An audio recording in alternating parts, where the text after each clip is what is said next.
আখ সংকটে প্রতি বছরই লোকসানের মুখে পড়তে হয় সরকারি চিনি কলগুলোকে, তাই বিকল্প হিসেবে চাষ হচ্ছে সুগার বিট। আগের আখের পাশাপাশি সুগার বিট থেকে চিনি উৎপাদন করে দেশের অভ্যন্তরীণ চাহিদা মেটানো সম্ভব বলে মনে করছেন বৈজ্ঞানিক কর্মকর্তারা। আখ সংকটে পর্যাপ্ত চিনি উৎপাদন করতে পারছে না রাষ্ট্রায়ত্ত চিনি কলগুলো। এই সংকট মেটাতে 2 বছর আগে পরীক্ষামূলকভাবে সুগার বিট চাষ করে পাবনার ইক্ষু গবেষণা ইনস্টিটিউট। পাবনার ঈশ্বরদীতে চলতি মৌসুমে 5 একর জমিতে সুগার বিট চাষ হয়েছে, আর 12টি চিনিকল এলাকায় চাষ হয়েছে 20 একর জমিতে। বৈজ্ঞানিক কর্মকর্তারা বলছেন, সুগার বিট আখের তুলনায় স্বল্পমেয়াদী, মাত্র 5 থেকে 6 মাসের ফসল, চাষেও খরচ কম। সুগার বিট 5 মাসে সে উৎপাদন করে বাজারে বিক্রি করে দিবে।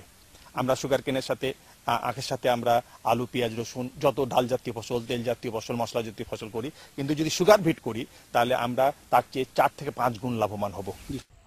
বছরের নির্ধারিত সময়ে আখ মাড়াই শেষে সুগার বিট মাড়াই করবে চিনি কলগুলো।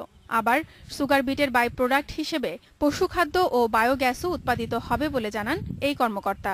এই কোষের পাল্প থেকে আমরা তখন উন্নত মানের বায়োগ্যাস তৈরি করবো এবং সেটা আমাদের জাতীয় গ্রিডে যখন সাপ্লাই হবে তখন আমাদের যে ন্যাচারাল বায়োগ্যাস আছে সেই বায়োগ্যাস থেকে বায়োগ্যাসের উপর চাপ কমবে।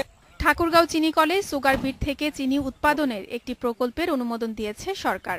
2019 সালে এখানে উৎপাদন শুরু হওয়ার কথা রয়েছে। সুগার ক্রপ গবেষণা ইনস্টিটিউট এবং বাংলাদেশ সুগার ইন্ডাস্ট্রিজ কর্পোরেশন, চিনি ও খাদ্য শিল্প কর্পোরেশন এক জায়গায় কাজ করে যাচ্ছে এবং আমরা আশা করি এই প্রকল্পটি সফল হলে চিনি শিল্পের দৈন্যদশা অনেকটাই কমে যেতে পারে। দেশে বছরে 14 লাখ টন চিনি চাহিদার মাত্র 7% পূরণ করতে হলে চিনি শিল্পের দৈন্যদশা অনেকটাই কমে যেতে পারে। দেশে বছরে 14 লাখ টন চিনি চাহিদার মাত্র 7% পূরণ করতে পারে রাষ্ট্রায়ত্ত 15টি চিনিকল, বাকি সবই আমদানি নির্ভর। Independent news desk.